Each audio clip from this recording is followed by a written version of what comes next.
welcome back to the channel. My name is Adam Smith, and today we continue the Kickstarter Preview Series for Dying Light, the board game from Glass Cannon Unplugged. This one going to Kickstarter for February 27th. You can find the link to the campaign in the pinned comment and video description, and if you haven't checked out my prototype unboxing, how to set up video, and part number 1, I'll put a link to all of those in the top right-hand corner so you can get caught up to where we are right now. We'll be picking things up exactly where we ended it off in part number 1. We head into the activation phase, and as it is night, we're going to be drawing from the activation deck. The top card on the deck is one of our runners. It's Rowan. Rowan getting to activate first in the round is certainly a good thing because she is very close to a lot of biters when that gate opened up. So this is going to be helpful for us. Also, what's helpful is the fact for the first time in the entire play, we have the momentum die in its slot, which means we're going to actually gather it right now as part of the roll, plus the die in the cooldown slot. So we're actually getting every single die we have. Let's make our dice roll for Rowan, and then we'll head to the game board and see what we can pull off.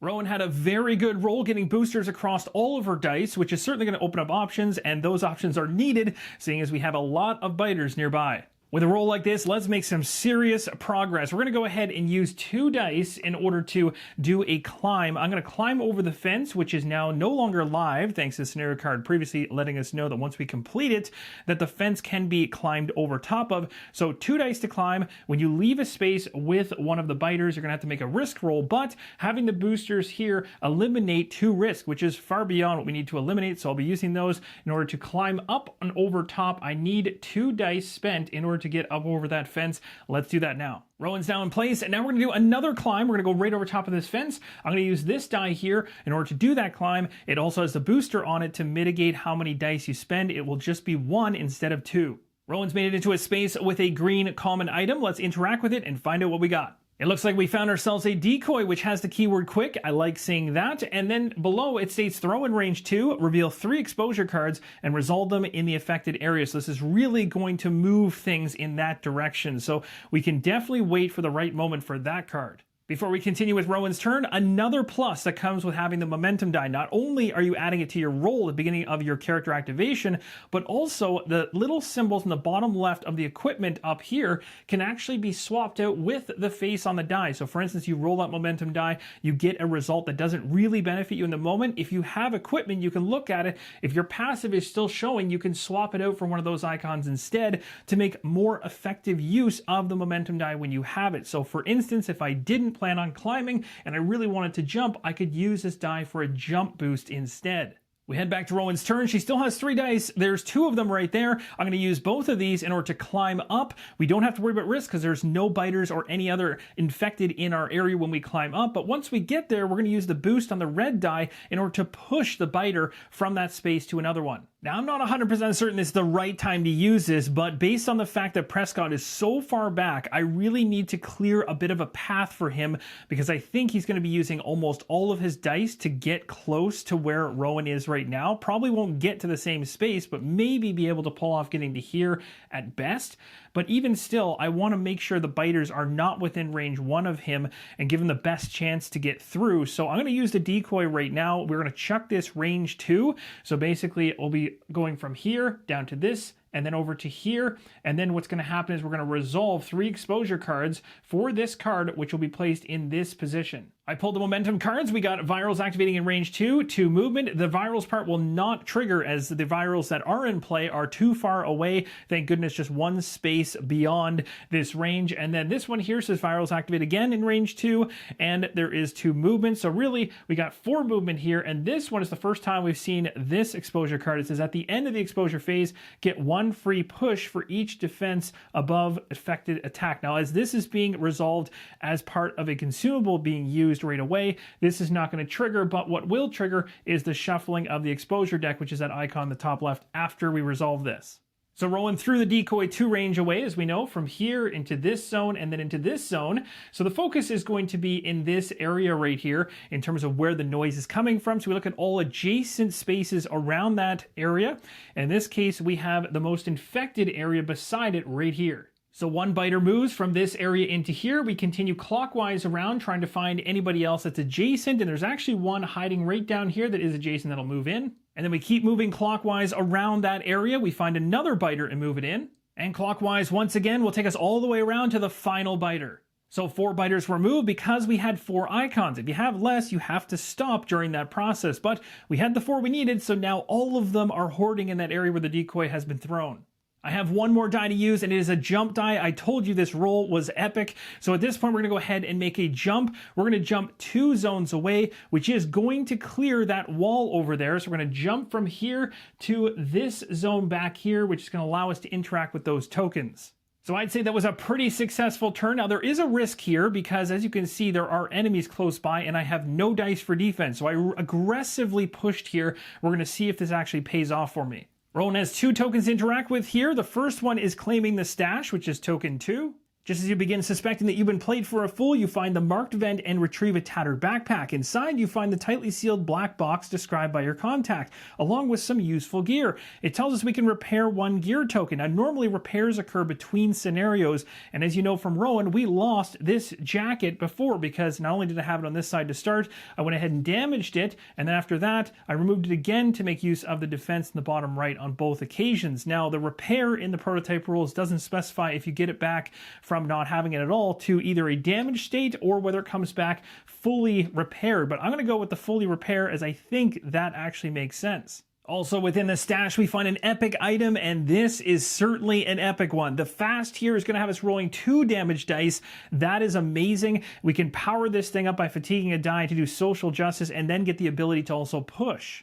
And as you know, the previous item being a starting item is a common one. This being an epic one is much better. And there's also a separate epic item token, which is going to tie to the inhibitors, which we just found. It takes a while to rummage through the area and pinpoint the exact location of the inhibitors. Eventually, you find the container. You're going to put 1 inhibitor token on the card for the inhibitors for each player character. Each character can use 1 inhibitor token to upgrade 1 basic die. For those of you that were curious as to what the inhibitors do in the game, they're going to make your dice even more effective. The bottom of the card says the inhibitor card and tokens can be given to other players via the interact action. So I'm going to hold on to this card and the 2 inhibitors on Rowan. We're going to use one, of course, to upgrade 1 of our dice for Rowan. And then later, when we meet up with Prescott, we can do an interact in order to give him 1 of the inhibitors. As you can see on the inhibitor card, it tells us how to do this. You can use 1 inhibitor token to upgrade 1 of your basic dice to a combat or a parkour one. Here's a basic die for Rowan. This one will be removed and it's upgraded now to this die here, a parkour die. The reason I picked this one over combat is because we just got an epic item which really helps us in the combat department. So I'd rather balance her out overall and get her able to move that much faster. So Rowan's turn was absolutely incredible from start to finish, and we progressed a lot on this scenario card all the way down to the bottom here where we need to get a runner onto building with the 3 token, and then we can reveal the next card. And as you can see, token number 3 is way up top of the tallest building in the entire scenario. Rowan's turn is done. Let's find out who's activating next. It's going to be the infected.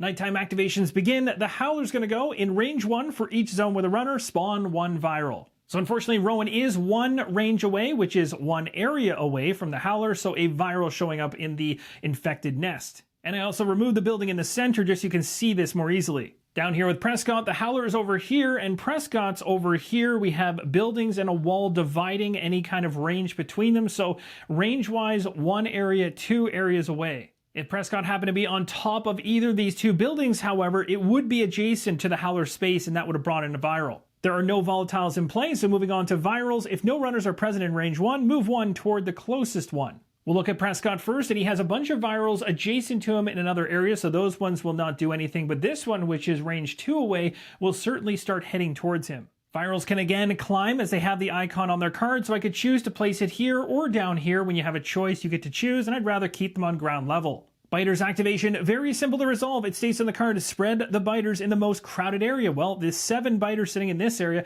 definitely the most crowded. We're going to show you exactly how spreading works. Once again, very easy to resolve. Essentially, 1 biter is going to move to every adjacent space with the lowest amount of infected. Move 1 infected to begin the spread into an adjacent zone that has the least amount of infected, which I've just done, and then work clockwise around in all other areas. And just like that, we've gone clockwise once all the way around, and we put 4 biters in the 4 adjacent empty zones, and they obviously don't have the climb, so they can't get up on top of these spaces right here. The infected have now activated. We'll go for the final activation card, which we know is going to be Prescott. And similar to Rowan, Prescott's going to get all of his dice for this roll for the very first time in the play. The other thing to keep in mind is I still have that stamina booster, which I might need to use to get him, because he is so far south in the junkyard. I really need to get him caught up to Rowan, so I think the stamina booster is going to come in handy this turn. Let's take all of the dice and give them a roll and see what we end up with. I doubt we're going to get the same kind of roll we got with Rowan, but who knows? And I also really want to use that inhibitor on Prescott to upgrade a die in the future. So here is what I've got for Prescott. With the roll not complete, taking a look at where Prescott currently is makes me rethink about what I should do with him. Originally, I was thinking to climb up on top of here and start jumping across to retrace Rowan's footsteps and catch up to her. But now that she's so far away based on her really good turn just moments ago, it might make more sense to make use of the fact that the fence surrounding the junkyard is no longer alive and I can jump over it. And if I do this, I could climb up on top of here and jump 2 zones over to here and start making my way across the buildings potentially to get over to that apartment building complex I'm trying to get to and maybe meet Rowan there instead. And just for clarity's sake, I want to mention the fact that yes, there's a mixture of walls as well as fences in here too. And so that might look confusing, but you're going to picture all of this as it states in the scenario setup that all that is fences. And at the very beginning of the scenario, you could not climb or jump over them because the fence was live. But as it states, the restrictions for that have been taken off as we completed the first scenario card. So I can jump or climb over a fence. So I'm absolutely going to do it. So I'm going to use these 2 blank white dice to pay to climb up on top of this building. Again, there is no infected in this area that is going to be a problem for me, so I don't have to worry about risk mitigation. Next, we're going to jump. I'm going to use this die in order to make sure I don't have to spend 2 dice to do it, only 1 die needed. But one thing that I need to do is make a risk roll, and I actually realized for Rowan earlier when she did her final leap into the area in the top left-hand corner, she still would have had to roll a risk die as well. So we're going to go retroactively back and roll that too. So for clarity's sake, when I jumped from here into the space I am here with Rowan, there's always 1 base risk. And when I used the die, which had the ability to reduce the cost of the jump, it didn't remove the risk. It's still there. We're rolling a die for that. Let's see what we get. We got a blank, and it actually is just off screen. Now let's see if Prescott is lucky enough to avoid anything, and is. Wow, 2 blanks. Now to get myself separated from the street level and get up a little bit higher, I'm going to go ahead and climb using these 2 dice to get up on top of this building. I'm now going to use my stamina booster. It has the quick keyword and it says return 1 die from your character board to your ready pool. I've chosen to bring my momentum die back, and this is good because I could swap out the booster icon on it if I wanted to with some piece of equipment that I have, but I won't need to because exactly how it already was rolled was exactly how I want to use it, and I do not believe when you pull this back from a stamina boost you get to re-roll this thing. So I brought it back as a jump as it was, and we're going to jump the gap. And we're going to have to roll the risk die to see what happens. Hopefully nothing bad. Another blank. We are getting super lucky. Now the odds on that die are 2 out of 6 to get a blank result. So it's almost 50%, but we've been doing great so far. 3 blanks in a row on jumps. And there's one other awesome ability that Prescott has after he makes a jump. He has the air kick skill, which states after jumping, you can make a fast attack for free. So we're going to be rolling 1 damage die.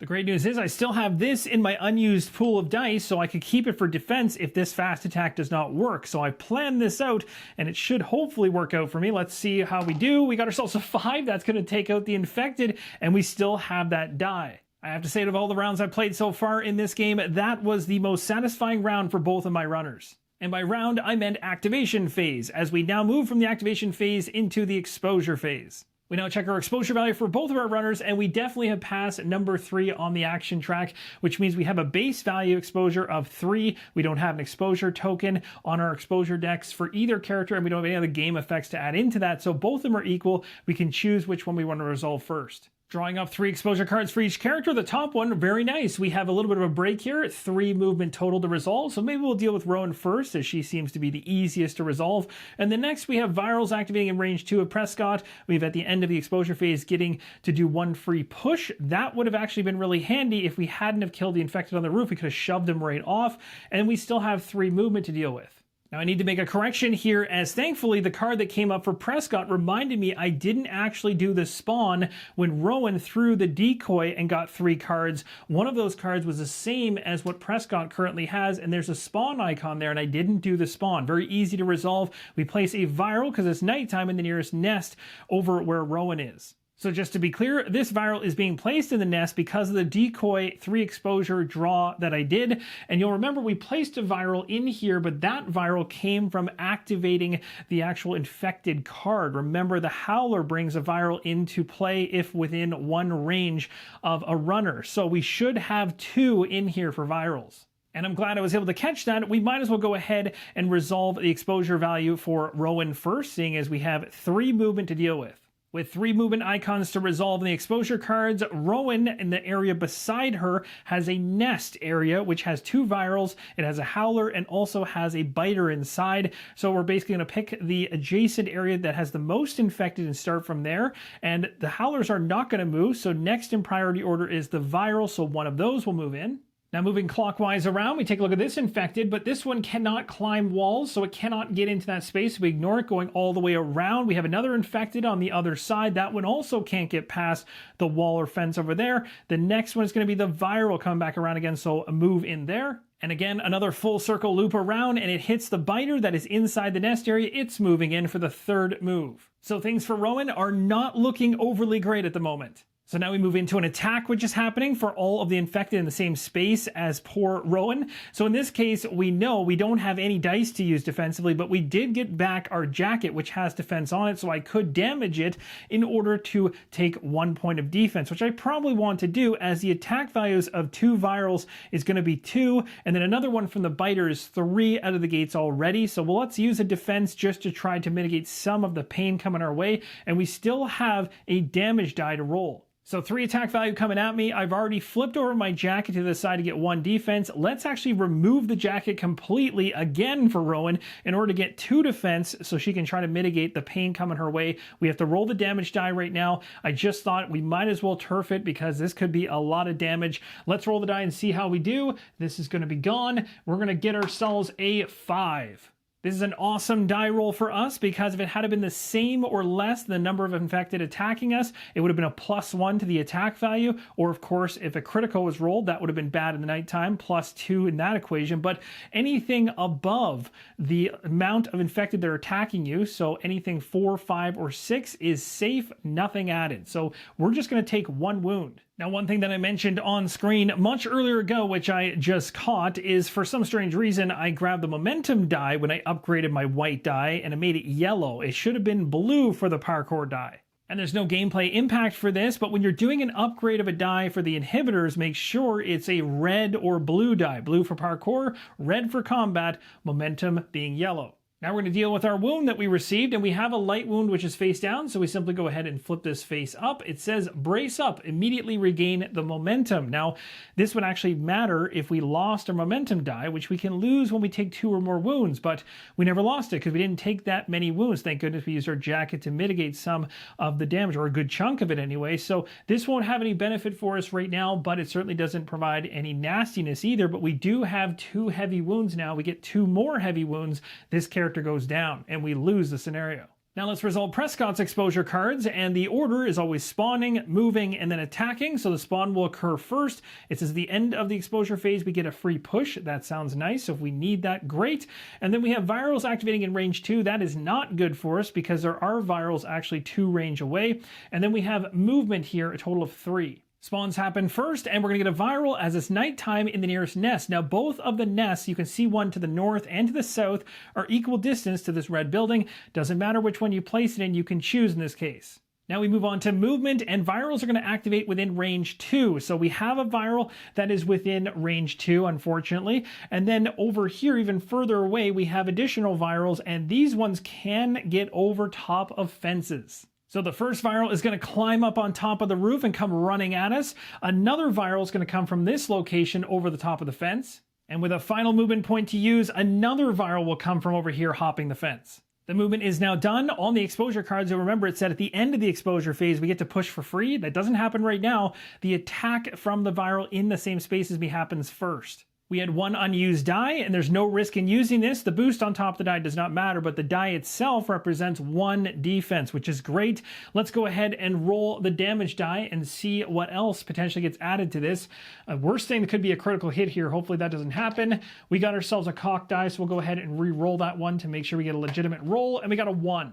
So unfortunately, in this case, I chose to risk it and not use any defense from my jacket. It came back to bite me, as when I roll a 1, that equals how many infected are attacking me. So that's a +1 to the attack value, so 2 coming at me, and I'm defending 1, so we're taking a wound. So we'll draw a wound card, and we keep it face down, as this is a brand new wound, so it comes in as a light 1.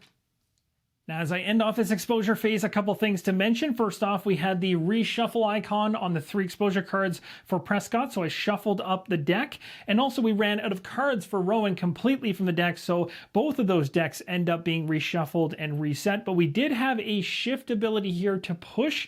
We're going to make use of that now. It's at the end of the exposure phase. We're going to shove that viral off the roof. Seeing as my current focus is to head north, I'm going to shove this viral in my space down into the nest. And that certainly helps us out in the future. We move to our end phase. We don't have any knockdown infected on the board to stand up. All the runners are easily able to keep their momentum die going into the next round, which is awesome. We're now going to advance the round tracker from 10 to 11, and I've already shuffled the activation deck. Let's press on and see whether we can reach the top of the tallest building in this scenario to advance this scenario. Heading into the next round, we draw the top card. It ends up being the infected card, so we have night activations to deal with.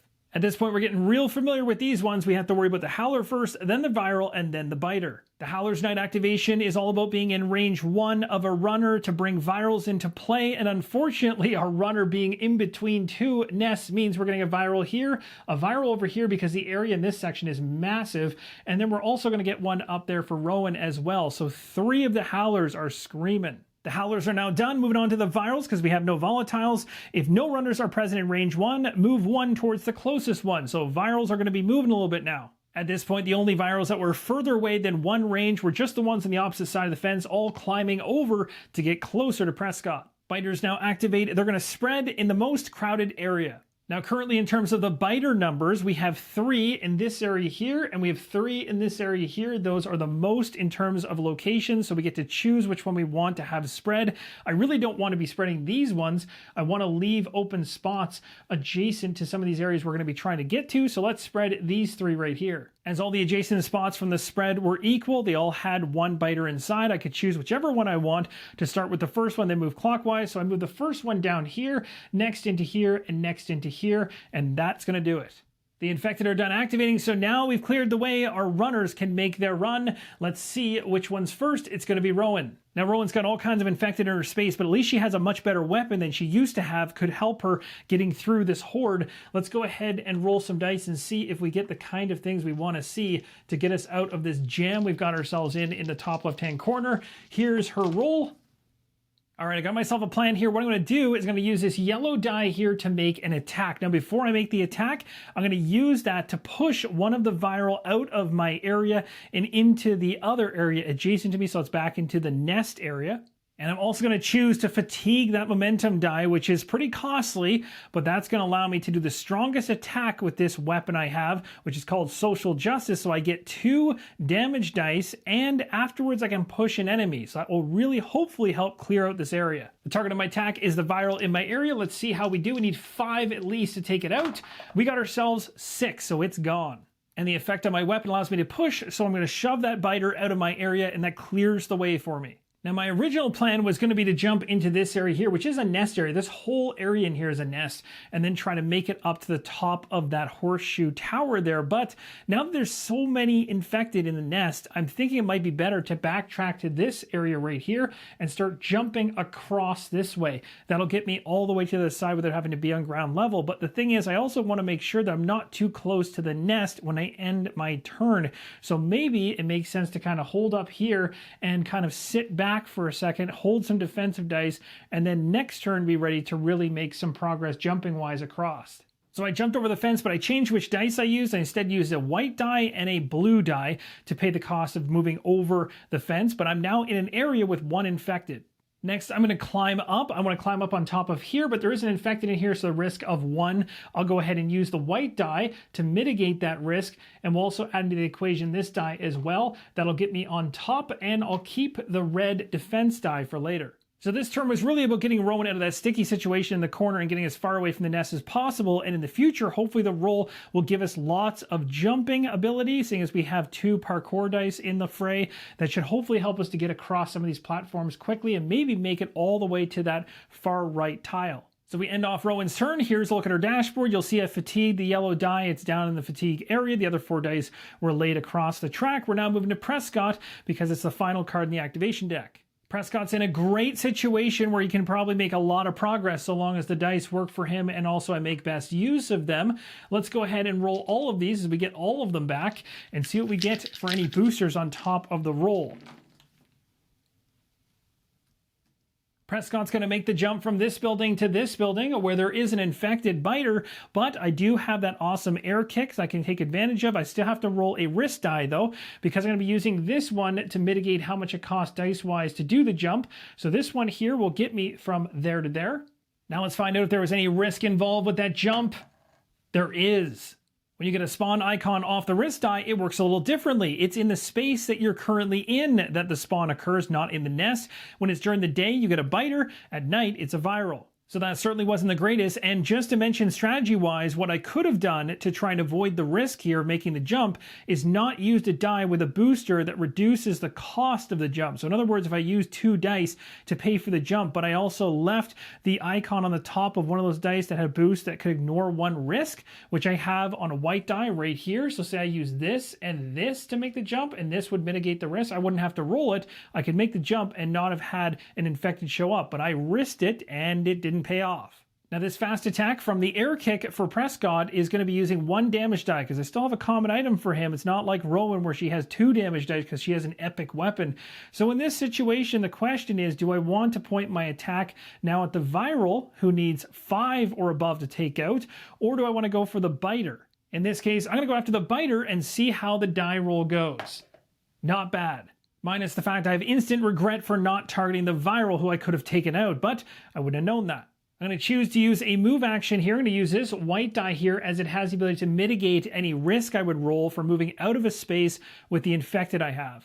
As my main focus is get to that 3rd token, I've moved off the building down below. I'm going to interact now in an area that is safe from infected to grab that common item. This common item might even be better than the decoy that I got. Again, it's debatable depending on the situation, but this one's great because it's quick, and at the start of the exposure phase, you throw in range 2 to move up to 3 biters, virals, to the affected area. So you can wait until the exposure phase is happening and then throw it right before things begin. At this point, I'm going to go ahead and climb, and in order to get all the way to the very top, it's 1 to start climbing, and this is 3 levels high, so it's going to cost 4 dice to do it, but I do have a booster that will eliminate 1 of those levels, so it costs 3 dice. I'll hold on to 1. It'll be the one with defense. So Prescott makes it to the very top of the level 3 tower. Not only does this progress our scenario card, but also has an effect up here. You'll see a sun, which is purple on a token. Let's talk about that. This purple sun token is known as a UV spot. It has passive abilities. Runners do not draw exposure cards during the exposure phase if they're in an area affected by a UV spot. A huge benefit, so no cards to draw for Prescott if we stay there.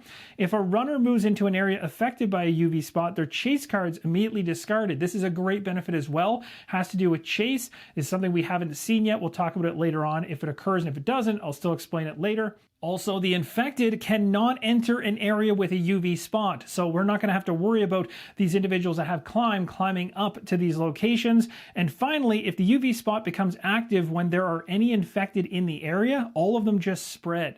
So at this point, I'm going to go ahead and interact with token number 3. The safe house is right where your contact told you it would be, but it turns out not to be safe after all. You sweep it clean and find no one's home. You find the UV lamp, but it's running on fumes. You head for the roof to assess your situation. There's infected closing in from all sides. You try to reach your contact, but he's not responding. Eventually, you catch a glimpse of a purple glow emulating from an area to the north. Most likely, it's a safe zone. Looks like it's not over for you yet. At this point, we reveal scenario card S4. At the end of the round, we remove the UV token from this area. It says the players need to reach the area with a number 5 next to the GRE building, and once a runner moves there, you reveal the next card. I've drawn up the scenario card mentioned right here to reveal S4. It's called Helping Hand. You suddenly hear someone calling out for help. A lone figure is waving a lit flare from a distant rooftop. With the sun gone and all the noise they're making, they're not going to last for long. We're going to place token 4 on the Metro building and red marker on the round track 2 spaces from now. Token number 4 is going to go on top of the metro building. We have to head back there as a voice is coming from inside. Maybe they heard us running over top of it. And then over here, we have to place a token number 5 next to the GRE building right here. Token number 4 is essentially a side mission, and tied to that token, we have to place a red event token 2 spaces down the round track. So 2 spaces down will be 13. We don't have much time to get there. It's worth mentioning for the prototype, it mentions that token number 5 is placed next to the GRE building, but it doesn't say specifically which space to place it in. So it could have technically been in here, here, or here. I'm choosing to place it here, which might actually be tougher for me, being that it's next to the nest, and I'm assuming that's where it belongs. That's going to do it for the activation phase. We're now going to move to the exposure phase, where we're only resolving for Rowan, as Prescott is in a UV spot, so it doesn't have to draw any cards. Rowan has a total based on dice used of 2 up there on the action track. She has an interesting mix here. She's got a spawn, a movement, and then virals are going to activate in range 2 with 2 movement. I've dealt with the spawn and placed a viral in the nearest nest. Next up, we have 1 point of movement to spaces that are adjacent to her, and currently none of those biters can get up on top, but the other card, virals activating in range 2, have 2 movement, so we are certainly going to have some movement from 2 of the virals. They're certainly on their way, but they don't have enough to get to me, so we're safe from attacks for now. We now move to the end of round, and it's stated on the scenario card at the end of this round to remove the UV spot token. It gave us a great breather for a moment, but we can't camp out there any longer, as now the infected can actually scale this building if they have the climb ability. Continuing through the end phase, we don't have any infected that need to stand up. We also are for sure going to keep our momentum die, although one of our runners has it exhausted currently, so it'll move to the cooldown position, and we're going to uptick the round track from 11 to 12. The round track's been updated. We have 1 round to get to the metro building and help the individual there. Let's go ahead and find out who is starting off this activation. It's going to be Prescott. All the dice are coming back for Prescott this time around, which is great, including the 1 unused die that we didn't use, the red die. And we got ourselves a number of icons here. Not all of them are boosts, but some pretty good ones. I'm going to go ahead and make a jump, which is going to cost me 2 dice. One of this mitigation is going to mitigate the actual jump itself, so I don't have to make a risk roll. And the other is going to allow me to push after I make the jump. I chose to push the infected north as we're heading south. Also worth mentioning, there was a token with a 2 on it here. I removed it as it has no impact on gameplay going forward. Now we're in this space. I'm going to interact with that epic item token. We'll remove this and find out what we get. We found ourselves a grenade. This has quick on it. It says make a range 2 attack with 2 damage dice, double crit results. That's something I have not even seen on damage dice, is a crit I don't believe yet, at least for me anyway. So hopefully when we roll for this, it'll actually happen. Now what's really awesome about having that grenade is, remember, I also have the meat bait item as well. So being able to bait individuals into a space and then roll that grenade could be very helpful for the end portion of this scenario. I'm not going to use this die in order to jump from here to here, and it's worth mentioning I do roll a risk die. That's okay for me because I do have the ability to push if I really need to. Let's see if it was worth risking just spending 1 die for the jump instead of doing 2 dice. Let's see how the risk die goes. We got ourselves, ooh, that's going to force us to fatigue a die in our action track, so we'll fatigue this white one. I'm going to choose to interact with token number 4 on the metro building, and it states when I interact, I reveal S4A.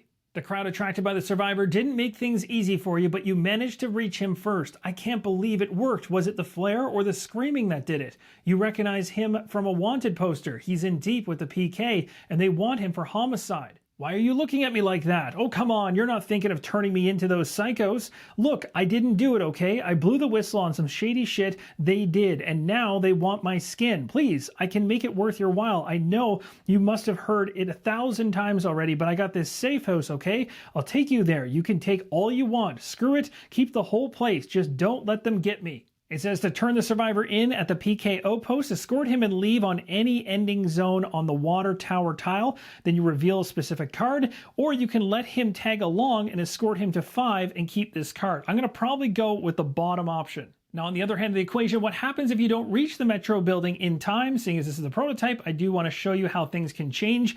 It states the lone survivor's shouting suddenly changes from a call to help to a blood-curdling scream. For a moment, you stand and listen, but it never resumes. You continue on your way. So at this point, basically, you reach that event token on the track, and if you have not rescued this individual, you would have pulled that card. It would have considered you abandoning this individual, and the token number 4 would come off. You would spawn a volatile in its place, which is the one type of infected we have not seen yet. It is the nastiest of all of them. I think this might be the right time to kind of thin some of the herds around the enemies in this area, seeing as we're trying to get to that 5th token, but there's a lot of enemies nearby and I don't like it. So I'm going to use this grenade right now and throw it into this area here with the nest. Now, typically when attack, you have to pick a target. With the grenade, my assumption here is that I'm able to basically total up the damage and divvy it out across the individuals in this area. It states to make a range 2 attack, so everybody inside this area can be a target with 2 damage dice, and the double the crit result is a really nice benefit if we happen to get it.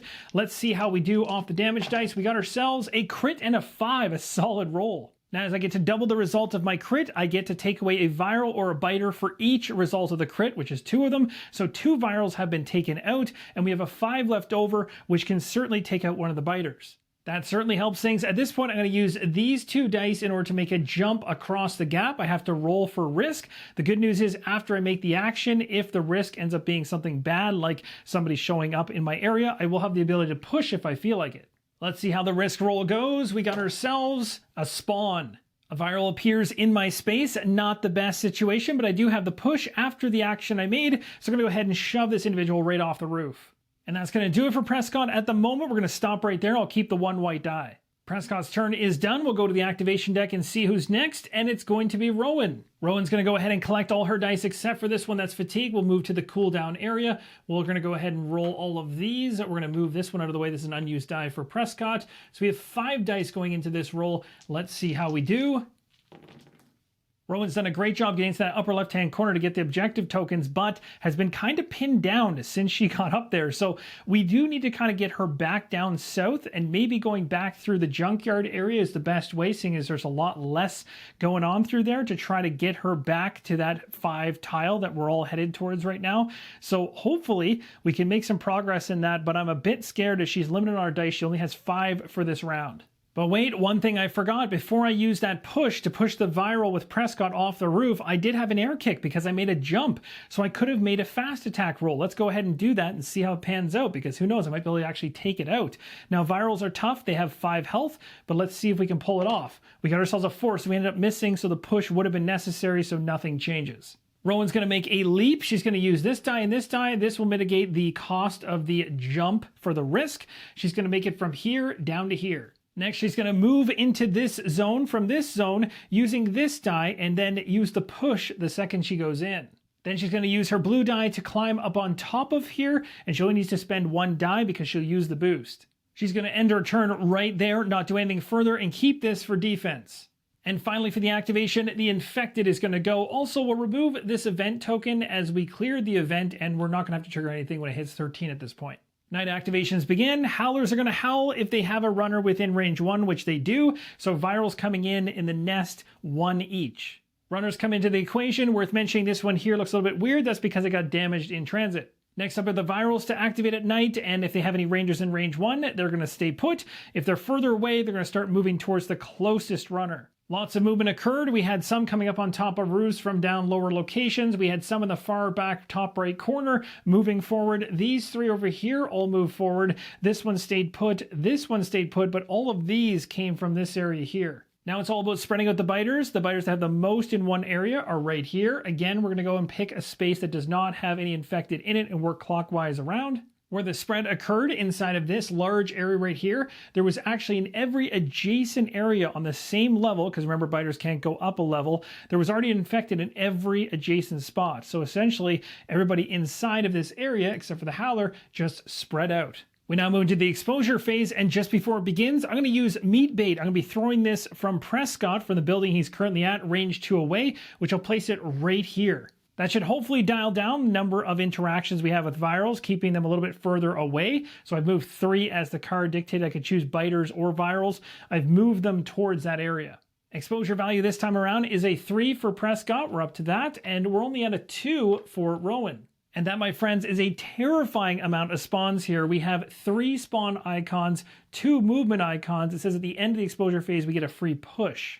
The spawning that's about to happen is very bad news, as if you run out of virals, which I currently have with the prototype I have, instead you go to the next tier up, so volatiles for every single viral.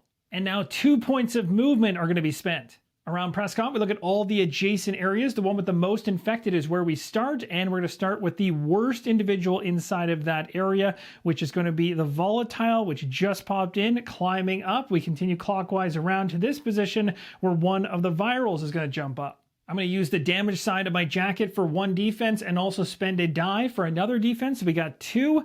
We've got 2 individuals in our space, and for their attack value, it's already crazy high because a volatile is a 3, which is insane. Now, they're immune to push and criticals that cannot hurt them, so that's something else to be aware of. So 3 for this one, 1 for this one. Attack value is 4, and we've got 2 defense to start. We got to roll a die. Let's see what else adds into the equation. We got ourselves a 4. That's higher than the number infected, so nothing additional. So we take 2 wounds. That certainly wasn't good. Worth mentioning, I also shuffled the deck back together because we had a shuffle icon. We're going to take our wounds now, so we're going to flip over this light wound and see what kind of pain is coming our way. We have adrenaline. Push 1 infected from your area. That's going to be useful for sure. And then we take another light wound. We're getting our way up there to 4 heavy wounds. I don't like it. The volatile is immune to push, but I can push the viral. So I've shoved that one back into the nest. The reason I'm not shoving any into this area is I'm hoping I can get Rowan in the future into that area as a partially safe area. Now I'll let you know exactly what I have for the exposure cards for Rowan. Rowan has 2 spawns, but here's what's going to happen. There's no more virals, so normally you go to volatiles. We have 1 volatile that can come in the nest right next to Rowan, but if you have to spawn again, which we do, and you don't have virals or volatiles, then nothing else happens. I repaired the 1 viral that was there and also placed a new volatile in this area. We have no more, as I just mentioned. That's going to do it for the spawning. We have 1 movement icon to resolve from the most infected adjacent to the area I'm in. So that's the volatile coming up. Their attack value is 3, and I have 1 unused die I can use for a defense. So that's going to be 2 wounds coming to me so far. But we still need to roll damage die to see if anything else is coming. Hopefully not a lot, because I'm a bit terrified here. We got ourselves a 2. That die roll of a 2 is above the number of infected attacking me, so nothing happens. So we just have 3 attack value coming at us. We have 1 defense, so we're taking 2 wounds, which means 1 light wound, and we're flipping it over as well. So it is now a heavy wound. We have 3 heavy wounds. If we get to a 4th heavy wound on Rowan, we lose. We are getting very, very close to that. The adrenaline here lets me push an infected from my area, but volatiles can't be pushed. Both of my runners had a shuffle icon, so both of their decks have been shuffled up. That's going to do it. We move into the exposure phase. It's worth mentioning earlier on, I might have accidentally said that we were spawning runners. Whenever I said that, I meant to actually say spawning virals. No gameplay impact, just me slipping up there. Runners are the heroes in this situation, although it's very tempting to call the orange ones runners as you're spawning them. Going into this end phase, no infected to stand up. We're definitely both keeping our momentum dice, which is nice, and we're going to continue to progress the round track. Beginning the next round, we start with the activation card. We got ourselves Rowan. Rowan has all of her dice available to her, so let's go ahead and roll and see how she does. I'm going to choose to jump. I'm going to use these 2 dice right here, which will give me 2 risk mitigation. I'm going to be getting a risk from having this enemy in the space when I leave, and also the fact that I'm doing a jump in the first place, but that makes it nice and clean. I've decided to change my mind on where I'm jumping. Nothing changes for the dice usage, so I'm jumping from here to here. We're all squared away. We're going to do another jump. I used the blue die with the boost for jumping on it, so I only had to use 1 die to make that jump. We have a risk roll to make. Let's go ahead and see what happens. We got ourselves, that's going to be exposure, which places 1 exposure token on her exposure deck. This is going to add to her exposure value when we get into the exposure phase. So remember, when we typically have been calculating it, we're looking at the action track. We still do that, but we'll add an additional 1 for this token too. I'm going to choose to climb once more. I'm going to use this die and this die, so I'll use the boost on it to push this viral out of this space. So I have a single die left. I'm going to go ahead and move. That's right, I'm not sticking around because I can't push this thing, and it has 12 health, and I'm not ready to be able to take that out. I'd have to get a perfect 6 and 6 roll on both the damage dice with my best attack to even have a chance to take this thing out. Crits aren't going to help me in that regard, so I think it's better to just run. My final die has been used. I've moved off the roof. We have to roll for risk as we have an enemy in here. Let's go ahead and roll and see how I do. We got ourselves a wound. That's not good. Things are looking pretty tight here. We're going to place a light wound. If this flips to heavy, we lose the scenario. Very risky what I just did. It states here that players need to reach the area with 5 next to the GRE building. Once a runner moves there, reveal card S5. One last push. The UV's coming out of a barred window on the second floor of what used to be a clothing store. A grizzled man is watching you from it as you approach the automatic door. Is it just you? He asks. I'm only opening this door once, so if there's someone you're waiting for, they better catch up fast. It says once all runners begin a new round in this area, draw card S6. It's great news that Rowan made it there, but we're still inside of a full round right now. We need to get Prescott into that location as well. Let's see what happens next. Heading to the activation deck, let's find out who is going next, and it is going to be Prescott. Rowan is on the edge of death, one more wound, and she's down and we lose a scenario, but Prescott has some space for wounds and has a full turn ahead of him, is not needing to use all of his dice, so he can keep a lot of them for defense and also lower his exposure value for that phase. So we're going to take all the dice right now. The only one we don't get from Prescott is the white die in his fatigue area, which will move to a cooldown position. So we're rolling 5 dice for him. Let's see how we do. The first thing I'm doing with Prescott is to use a white die with the mitigation for the risk, thanks to the volatile being in the space, in order to move off the roof and down into tile 5's area. And at this point, I'm doing nothing else. Every other die I'm going to keep in the unused area for defense.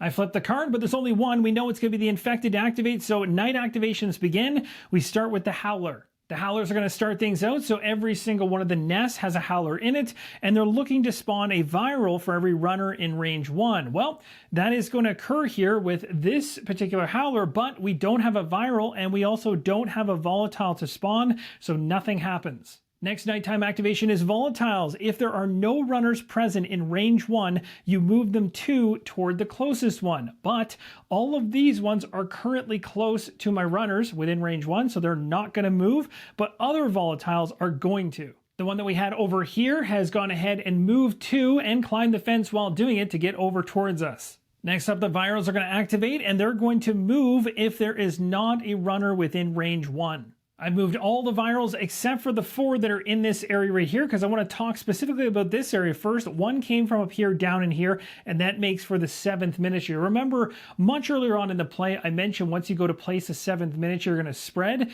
Based on the current rules, that's only going to happen when you're spawning into the zone, not when things are just moving towards the runners.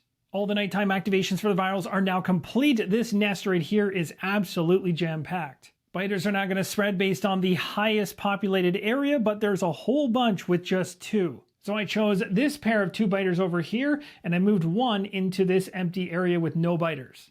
That's going to do it for the activation phase. We now head to the exposure phase. It's time to do our exposure value for both of our characters. Now, Prescott currently just has 1 die in here, which means he's only going to be drawing 1 card. He's definitely the lowest. So the highest is going to be Rowan, drawing 3 cards plus 1 token off the deck for a total of 4. We're going to resolve Rowan's first. So Rowan has 2 spawns to do, but based on what's going on currently in the game where we don't have any virals, we don't have any volatiles to place out, so no spawns are going to happen that way, so we're good there. Then virals are going to activate in range 2 for 2 movement, so we'll check around to see if there's anything within range 2 to move, and I know for certain there is, and then we're going to be using a number of other movement here to move other individuals in. So virals will activate within range 2. It's not going to matter because there's virals within range 1. So 2 of these are coming in. We have 4 more movement to resolve. We start with the most infected in the area adjacent to us. So this one, a volatile certainly coming in. Then we'll go clockwise around. We're going to hit this one. A volatile will come in. Another volatile from this area here, and it'll circle back around to a viral. Well, my friends, I think this is the end of the road, and it appears we might be right on the cusp of a victory of the scenario, but being overrun just before it happens, potentially. So this is pretty brutal. So as you can see here, we have 3 volatiles in here with an attack value of 3 each. So you got 9, then 1, 2, 3 for the viral, so that's 12. Now, Prescott has 4 dice unused. He could use them all for defense. It doesn't matter in this situation how I dice it up.